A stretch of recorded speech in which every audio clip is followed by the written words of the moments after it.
বাংলাদেশ জাতীয়তাবাদী দল বিএনপির ৪৭তম প্রতিষ্ঠাবার্ষিকী উপলক্ষে শ্রদ্ধা নিবেদনের জন্য সকাল থেকে দলটির প্রতিষ্ঠাতা শহীদ প্রেসিডেন্ট জিয়াউর রহমানের সমাধি প্রাঙ্গণে জড়ো হন নেতাকর্মীরা। বেলা ১১টার দিকে সমাধিস্থলে আসেন কেন্দ্রীয় নেতারা। এ সময় সমাধিতে পুষ্পস্তবক অর্পণের পাশাপাশি ফাতেহা পাঠ ও দোয়া মোনাজাত করেন তারা।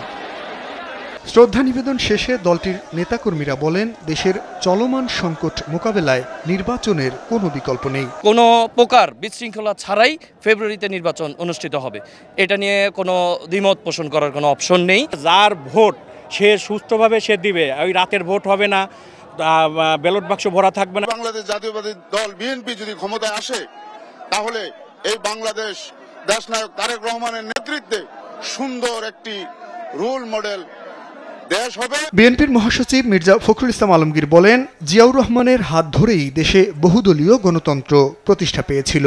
সেই আদর্শ ধারণ করেই এগিয়ে যাচ্ছে দলটি। বাংলাদেশ জাতীয়তাবাদী দল গঠনের মধ্য দিয়ে রাষ্ট্রপতি জিয়াউর রহমান সাহেব যে দূরদর্শিতার পরিচয় দিয়েছিলেন তা অনন্য।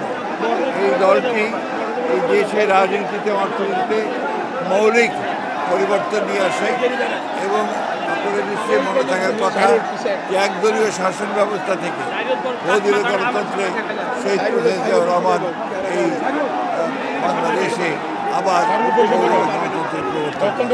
অবাধ, নিরপেক্ষ ও গ্রহণযোগ্য নির্বাচনের লক্ষ্যে অন্তর্বর্তীকালীন সরকারকে সর্বাত্মক সহযোগিতা করার কথা বলেন মির্জা ফখরুল। চ্যালেঞ্জ আমাদের সামনে রয়েছে, সেই চ্যালেঞ্জ হচ্ছে যে আগামী ফেব্রুয়ারি মাসে, ২৬শে ফেব্রুয়ারি মাসে যে নির্বাচন অনুষ্ঠানের কথা আছে, সেই নির্বাচন অনুষ্ঠান সুষ্ঠুভাবে করার সর্বোচ্চ সহযোগিতা করা।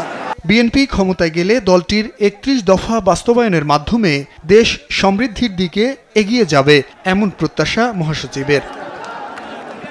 জুনায়েদ আল হাবিব, দেশ টিভি, ঢাকা।